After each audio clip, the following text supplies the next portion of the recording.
take a moment just to look at the scene. There's no rush today. This kind of painting is really about feeling, not about getting everything right. Just being present with the light and the color.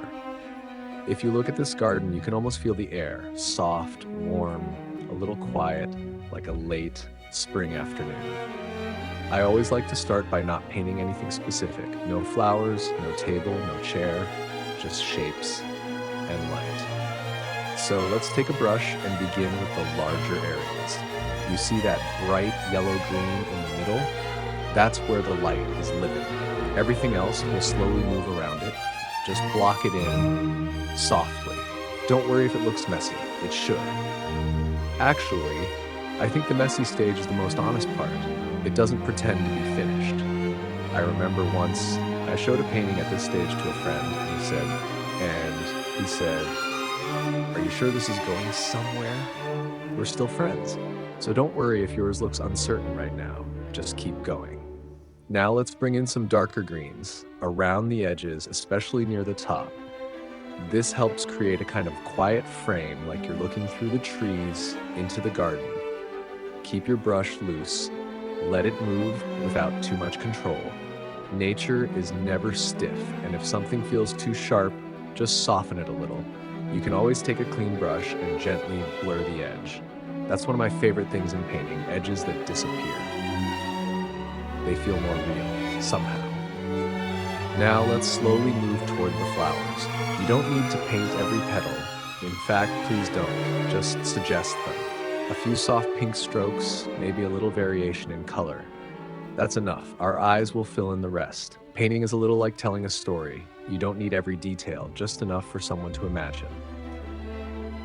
Now let's look at the table. It's light, simple, almost floating.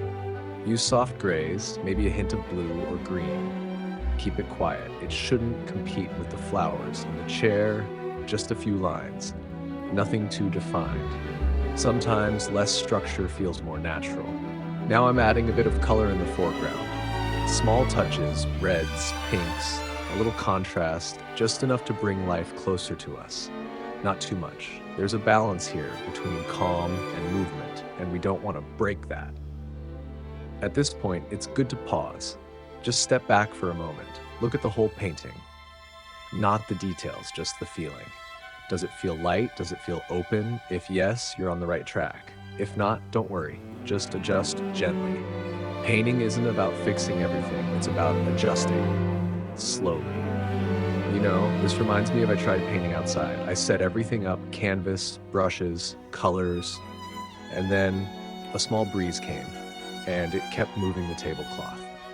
I spent more time chasing the cloth than painting, but somehow that painting turned out better. Maybe because I stopped trying to control everything. So if something goes wrong, it might actually help. Now let's add just a little more light. Not too much, just a touch. Light works best when it's subtle.